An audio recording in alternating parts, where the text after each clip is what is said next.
So, Be'ezat Hashem, in today's shiur, we're going to discuss one of the most, in my opinion, important messages of the Torah. For sure, maybe one of the most important messages in the Parsha. And it's really the secret to the success of Am Yisrael throughout all of history. Bold statement. Let's jump in, and you'll see what exactly is one of the most important lessons in the Torah, and why that lesson has been the success of our nation throughout all of history. I want to start with one of the most famous verses in this week's Parsha, and it's also probably one of the famous verses in all of the Torah. And it's a verse that they teach in Gan and in schools and in yeshivas and wherever it is. And that is that when HaKadosh Baruch Hu came to give the Torah to all of the nations, everyone said, no, I'm not interested. But when he came to the Jewish people, he said, do you want to accept the Torah? And what did we all say in unison?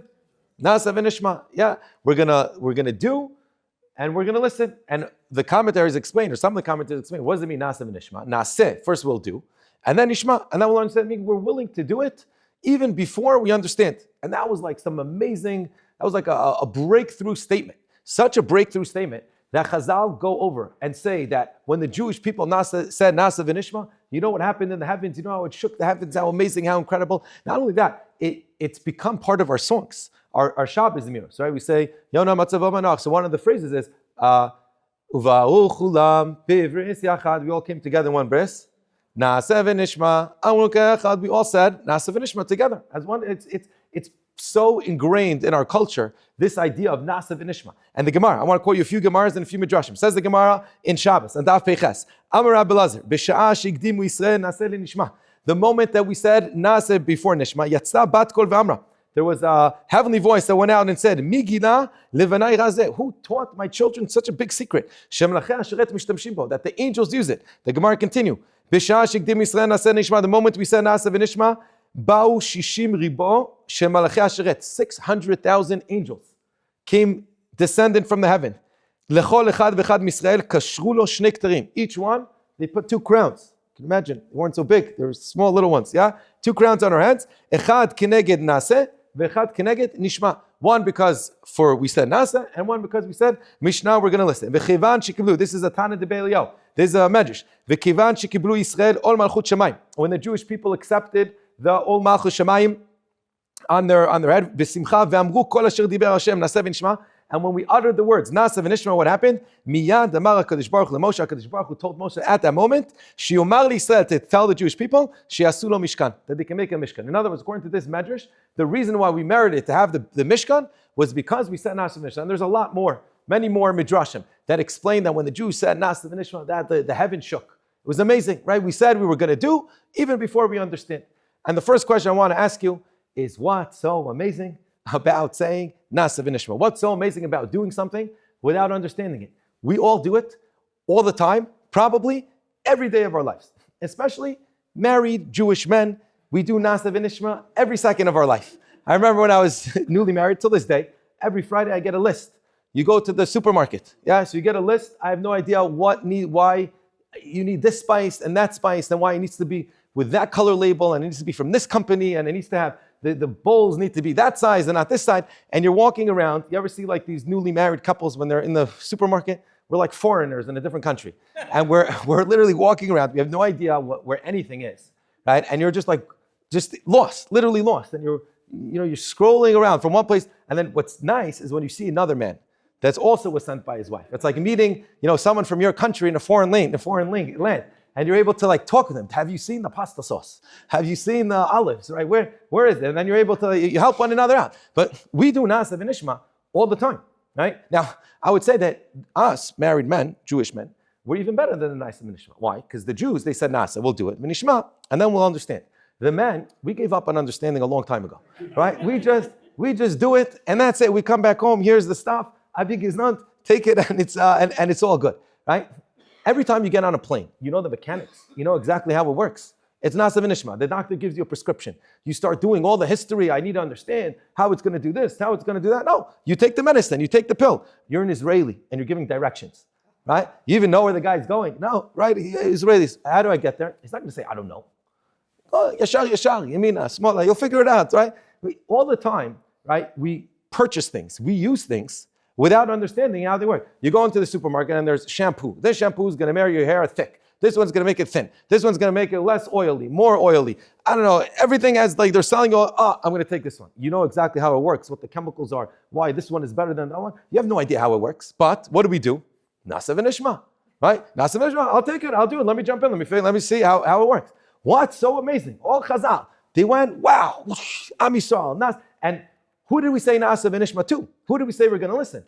Right? Not to your wife. He said, Nasa v'nishma HaKadosh Baruch Hu. He just took you out of Mitzrayim. He just did the 10 Makos. He just did Kriyas Yamsuf. You're walking out with tons of gold and silver and everything. They gave you everything. You want to keep, of course we're going to say Nasa v'nishma. Right? But still, Chazal said, wow, Nasa v'nishma, you guys are amazing. 2 crowns, 2 this, 2 that. They're the greatest people that ever walked planet Earth. We all do it all the time. Probably every day of your life, you do some sort of Nasa v'nishma. Question number 1, what is so unique and so special and so wild and so praiseworthy of the fact that the Jewish people said we're going to do, and then we're going to understand how it works. If we do that all the time we do things without understanding. Question number 1.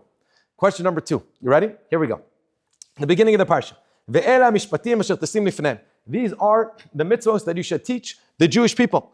Our Parsha has 53 mitzvos. It's called a gan of mitzvos. Okay? And Rashi explains, why does it say ve'ele with a vav, not ele? So it's telling you, ve'ele, meaning just like the 10 commandments were taught at Har Sinai, so too, ve'ele, all the mitzvos that are in this week's Parsha, all the mitzvos that are in the Torah, they were all taught at Har Sinai. What's the first mitzvah that HaKadosh Baruch Hu is teaching us, seems to be teaching us? These are the laws that you were taught at Har Sinai. What were we taught? Ki tikneh eved ivri. If you buy a slave, shesh shanim yavod, he's going to work for you for 6 years, right? Uvashvi'i yitzeh l'chofshi chinam. And on the 7th year, he goes for free, right? And then it says, V'im amor yomar eved, avti et adoni et ishti v'et benai, lo yitzeh l'chofshi. He says on the 7th year, he says, I want to stay, I like it here, it's good. They make good pasta, they make good food, it's delicious. V'gisho adonav el Elohim, v'gisho l'delet ol mezuzah. You put him by the door or by the mezuzah. V'ratza adonav et azno b'martzeh v'avdol olam. What do? You pierce his ear, right? It's really his top right ear, and you do it on top, and then he becomes your slave forever. So that's the first mitzvah that, like, we're introducing you. All the mitzvahs were said at Har Sinai, and let's start teaching you some of the mitzvahs. You buy an eved ivri, meaning a Jewish slave. And really, the halacha is that he's supposed to work for you for 6 years. On the 7th year, on Shemitah year, he's supposed to go free. On the Shemitah year, he decides, you know what? I like the chicken soup here on Shabbos. I like you guys treat me very nice, and I want to stay until Yovel. I want to stay until the year 50. What's the halacha? They take him to him by the door. They put his ear by the door or by the post, and then they hammer. They take a hammer and they pierce it. Right? There's piercings everywhere. So Chazal right away asks, and Rashi quotes it, why are you piercing his ear? Why not his nose? Why not his eyebrow? Why not his tongue? Why not? Today, you walk in the street, you can see piercings everywhere, right? Why specifically the ear? Says Rashi, I'll read Rashi. He says, why specifically the ear was pierced, not all the other limbs? Says Rashi. He says, right? This individual who heard at Har Sinai that the Jewish people are the slaves of HaKadosh Baruch Hu, and he went and he became, and he found another master for himself. So we pierced his ear, meaning the ear that heard, you are my slaves, Am Yisrael. HaKadosh Baruch Hu said to the Jewish people, you are my servants. And he went and he found a human servant, so you should pierce it. Fine, Ad Kan, the first mitzvah. You have an Eved Ivri, someone who sold as a slave. The first 6 years he works. If he wants to stay beyond the 6 years, you have to pierce his ear. Why specifically the ear? Because the ear that heard, don't be a slave, went and sold himself as a slave. Good? Not so good. 2 questions. Question number 1, if the whole reason why we're piercing his ear is because he heard, don't be a slave, and he went and he sold himself as a slave, right? Why are we piercing it at year 6? When should you pierce it? Year 1, right? Right away. Year number 1, the guy sells himself as a slave, right? He decides, I need to be a slave, I don't have money or whatever it is, no one's able to help me, I want to sell myself as a slave. Right? So right away, you sold yourself as a slave. Right away, we should pierce his ear. Why are we waiting to year 6? So he decides, no, I want to extend my stay here. I want to stay a little bit longer. You should pierce his ear right away.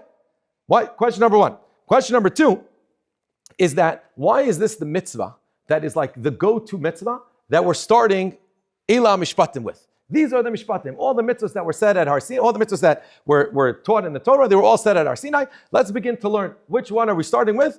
Eved Ivri. It's like such a rare case, such a rare mitzvah, right? When a Jew sells himself, right? When is a Jew ever going to sell himself? Either he stole something, okay, and he has no money to pay, and he has no relatives, and he has no friends, and he has no one that's going to be able to pay off the debt. So he needs to pay off his own, so he needs to be sold as a slave. Or someone who has zero money, zero relatives, zero. Today there's a tzedakah fund for everything. Mamish, for every type of Am Yisrael. One of our greatest powers is that we're so compassionate and we're so loving. There's a chesed organization almost for any tsar that exists in the world.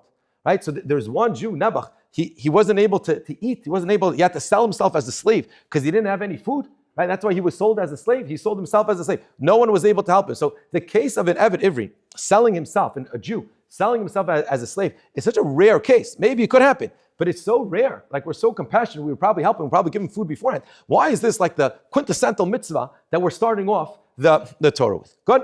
3 questions. Let's review the 3 questions. Very simple, and you're going to see something, mamish, hafli v'fela, and it's really the maybe one of the most important lessons of the Torah. And like I said, it's also the secret to Jewish success throughout all of history. Question number 1 that we asked, what was question number 1? We said that when the Jewish people said Nasa v'nishma, HaKadosh Baruch Hu said, wow, amazing.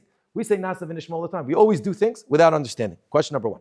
Question number 2 is we asked that after 6 years, if an individual wants to extend his stay as a slave, what do? We pierce his ear. Why do we pierce his ear? Rashi says, because the ear that heard, don't be a slave, went and sold himself as a slave. If that's the reason, when should we have really pierced his ear?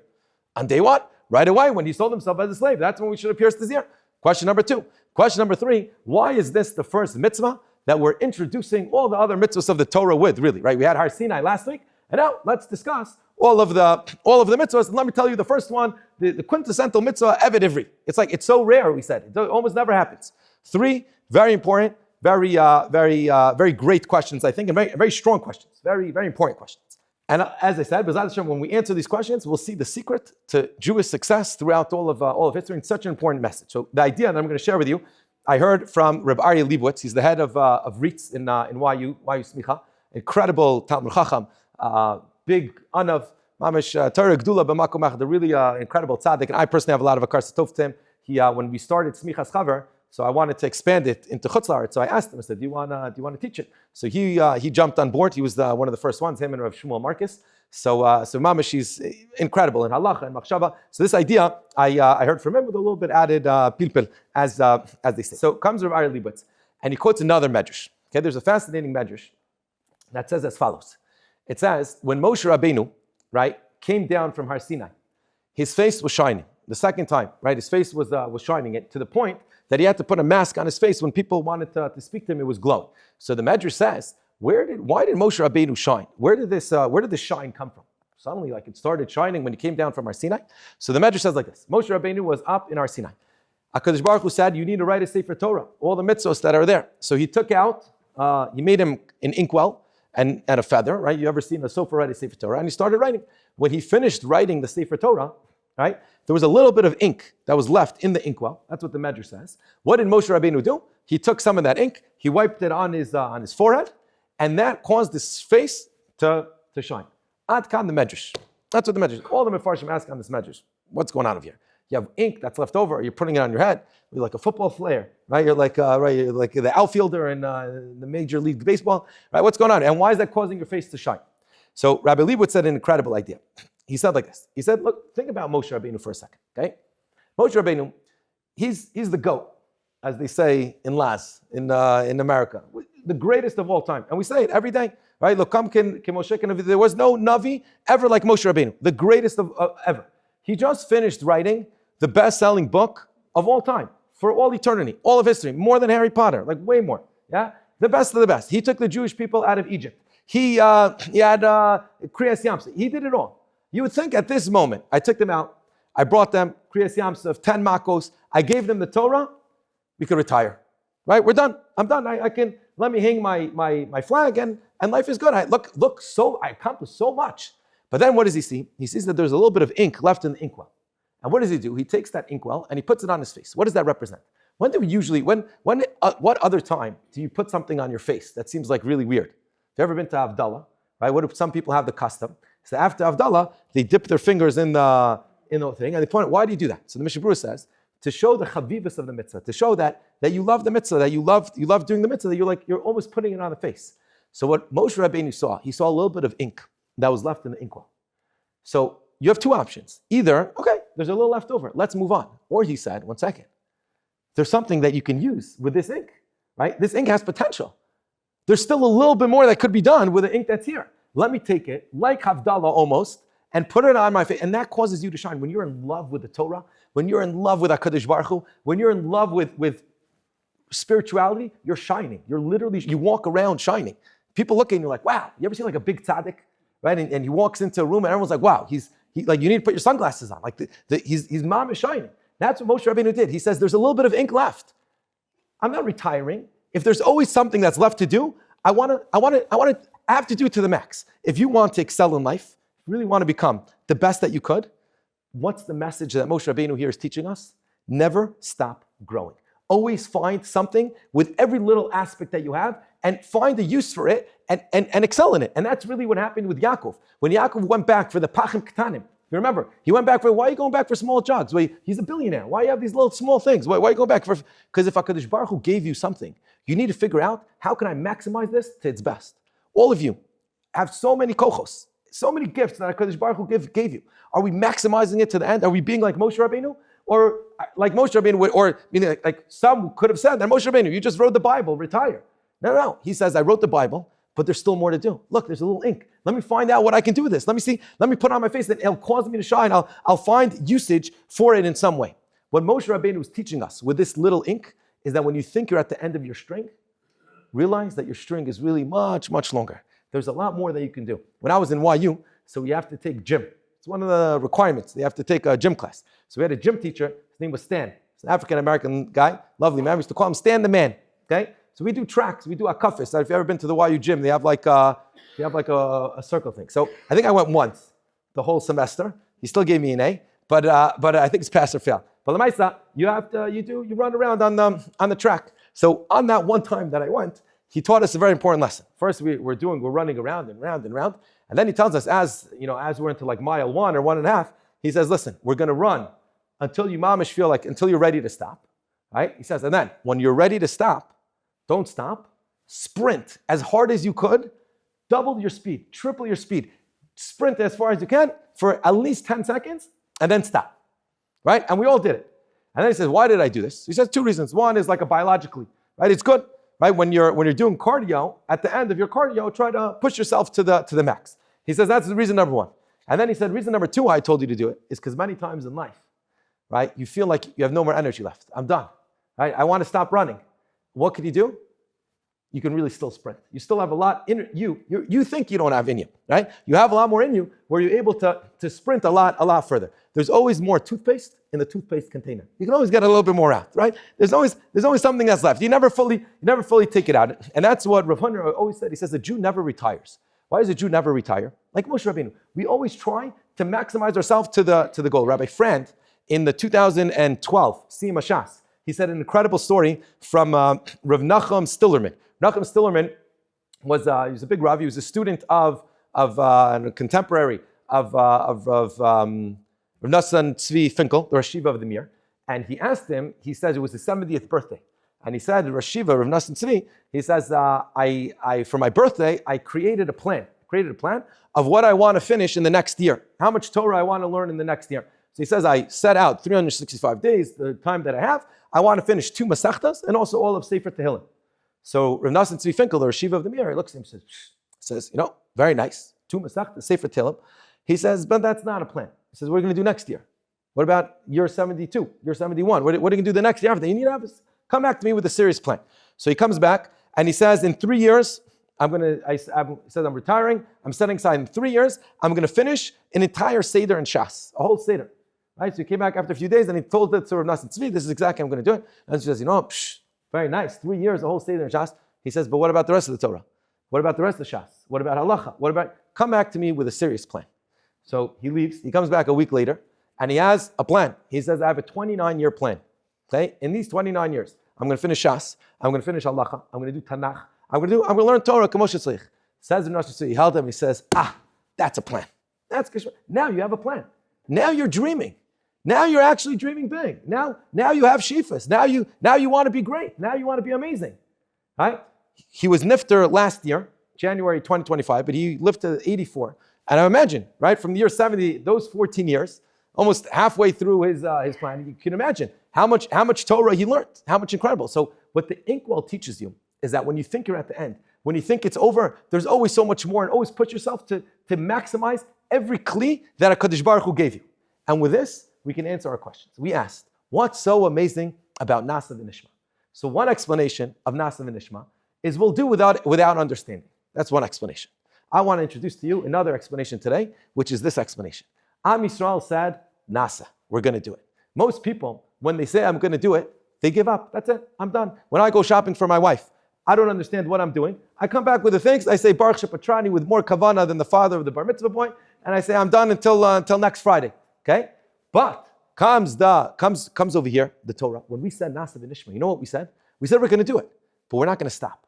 After we do it, you know what we're going to do? We're going to Nishma. We're going to learn it. We're going to understand it. We're going to continue to grow. We're going to continue to thrive. We're always going to strive for more. We always want to do more and understand more and get closer to you, HaKadosh Baruch Hu.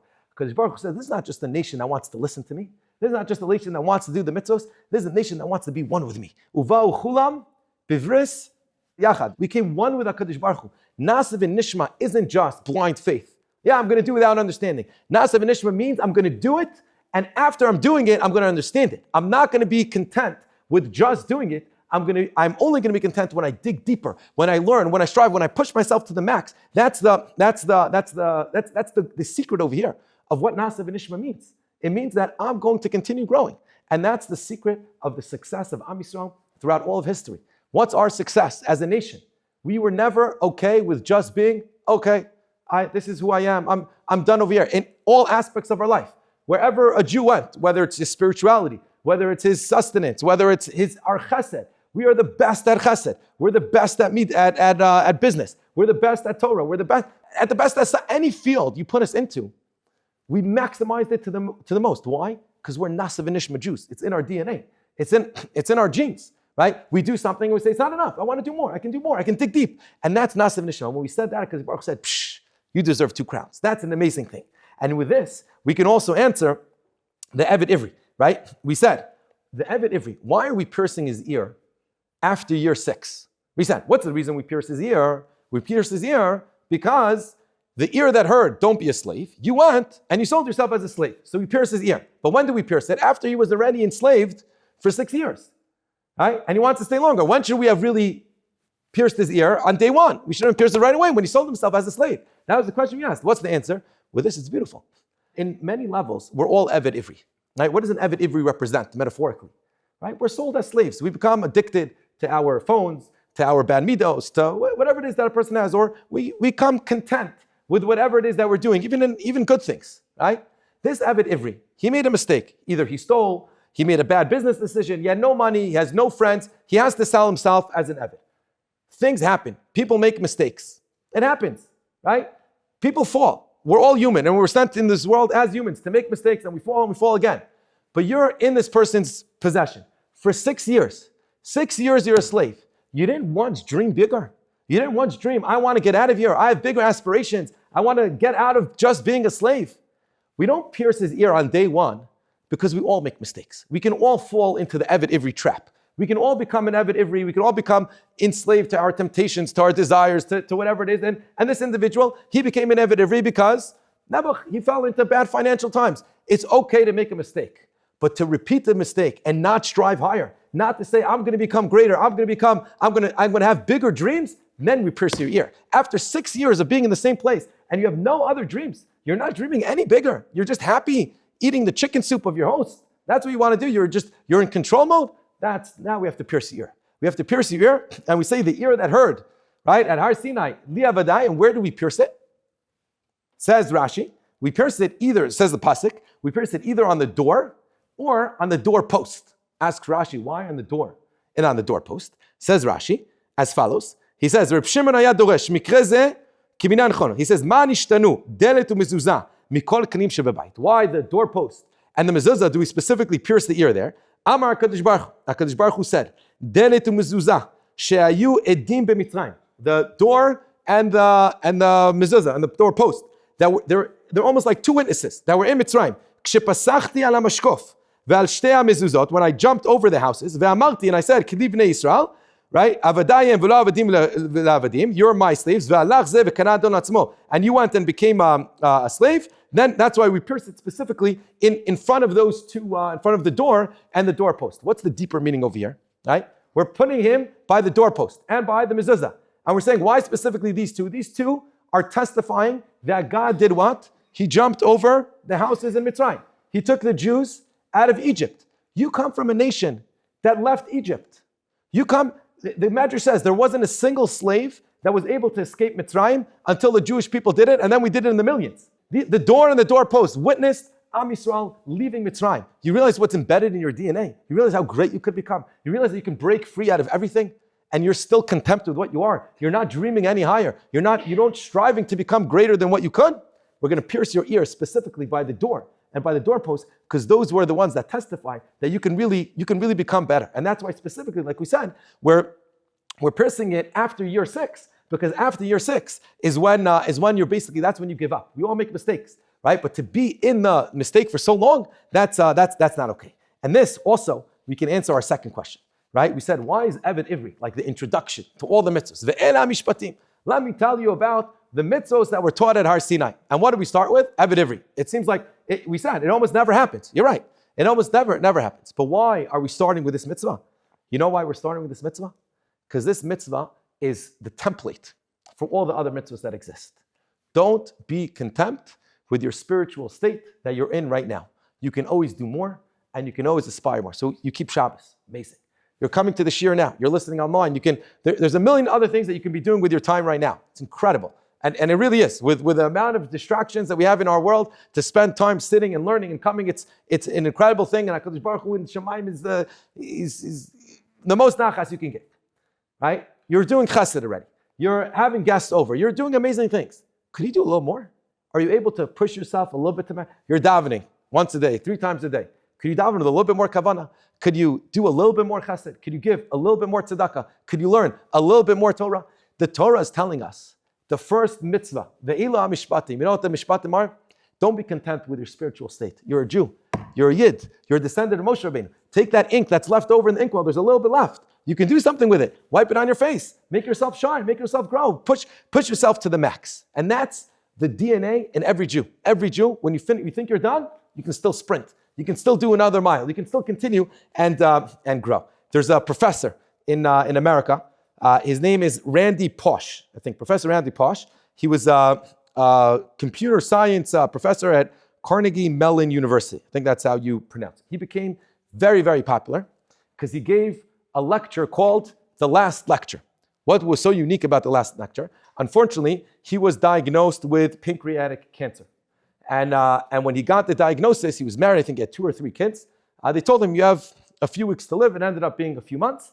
And he gave to his college class, to his students, what was called The Last Lecture, where he gave life lessons, right? And also, he discussed about his childhood dreams, some of them he was able to achieve, and some of them he wasn't able to achieve. I think it's online. You're able to watch the thing. It's a funny class, and it's also it has tips of life lessons, and it also has where he discusses his life dreams, his dreams of what he wanted to, what his childhood dreams that he wanted to do. What are some of his dreams? So he wanted to be in zero gravity, like with the astronauts. So he showed like a little video where he was able to do that. He wanted to play in the NFL. That never happened. That was one of his childhood dreams. And other ones that he wanted to author an article in the World Book Encyclopedia. I don't remember if he was able to do that. He wanted to be Captain Kirk. I don't know what that is, but I think that's something, okay? What? He's a pirate. Okay, he said, I wanted to win stuffed animals at carnivals. And he spoke about all his different dreams and how he was able to do some of them and not others. So there was a student in YU who heard this speech, and he went, I think, to Rav Moshe Weinberger. And he described to him, he says, isn't it such a beautiful, inspiring speech about what he spoke, the last lecture? And Rav Weinberger said, I actually found it to be really depressing. I didn't find it inspiring. He says, why? He says, because he's a grown man and he's dreaming about winning what? Stuffed animals.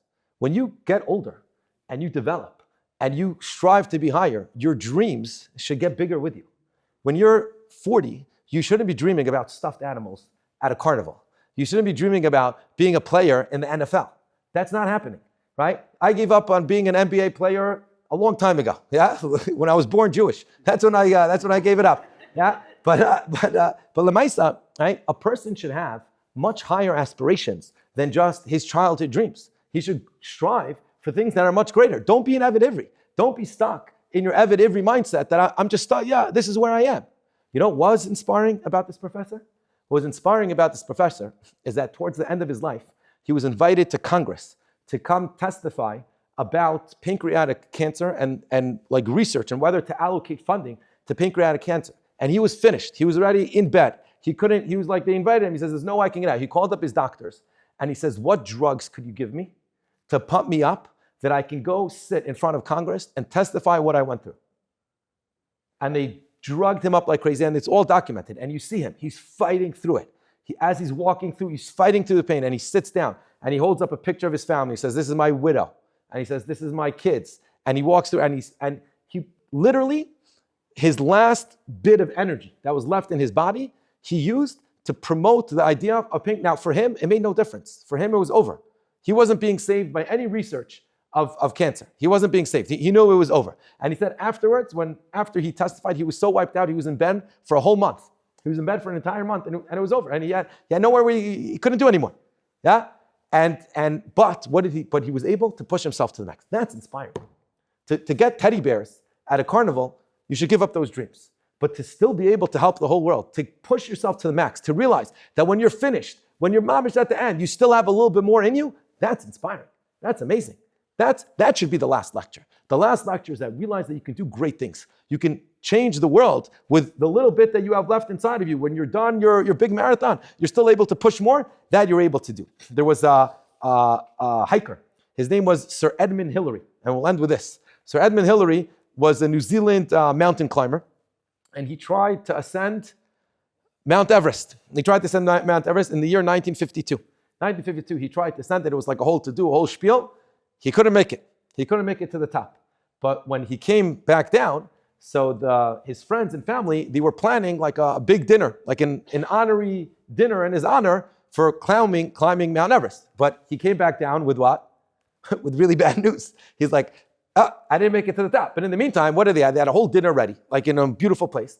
And what they did was, they had like a podium where you can speak to everyone. He was going to describe about, all of his, how he was able to make it to the top, but he wasn't able to make it to the top. But that's what they set up. And behind him, they printed this huge picture of Mount Everest, right? That was behind him. And he comes back down and he breaks the news to everyone. He says, I'm really sorry. I didn't make it to the top. But he gets back up, and he gets to speak. And he says like this. He looks back at the mountain that's behind him. And he says, Mount Everest, you beat me. Your heights were daunting for me to conquer. But let me tell you something, Mount Everest. That was the first time around. The second time, I will beat you. You know why? Because you stopped growing and I didn't. I'm going to continue to grow. And that's the message of Am Yisrael. That's the message of Nasa v'Nishma. The message of Nasa v'Nishma is that we are not done growing in every aspect of our lives. And that is the key to the success of the Jewish people wherever we are. In every field that we go to, we say, I'm not content with what it is. I know I can do more. I know I can achieve more. And I know I can do more. So we said, why is Nasa v'Nishma so amazing? He said, Nasa v'Nishma is so amazing because the message over there is, I can do more and I can accomplish and I can be the best. Why does the Eved Ivri get pierced only after year 6? Because everyone makes mistakes. It's okay to make a mistake, but to still be in that mistake 6 years later, that's not okay. To still dream about teddy bears in a carnival, that's not okay. Grow up with your aspirations. And we pierced him specifically on the door, we said, because the door is the testifier. It's the two people that testify that Am Yisrael left Mitzrayim. You can become greater. You can actually leave the area that you're in, and that's why it was chosen as the first mitzvah. The reason why Eved Ivri was chosen as the first mitzvah, because this is the template for all of Jewish, for everything that you do in life, and all the mitzvahs that you do. Whatever you do more. Do more. So what I want to empower every single one of you is that you're all here. You're all learning. It's amazing. It's incredible. You're spending your time learning Torah. Do a little bit more. Do a little bit of Torah, a little bit more mitzvahs, a little bit more tzedakah. And B'ezrat Hashem, you should only see bracha, simcha, and atzlacha, and everything that you do. It's Shabbos. Do you want to spread Torah for free? Subscribe, hit like, or leave a comment, and YouTube will promote it to many other people.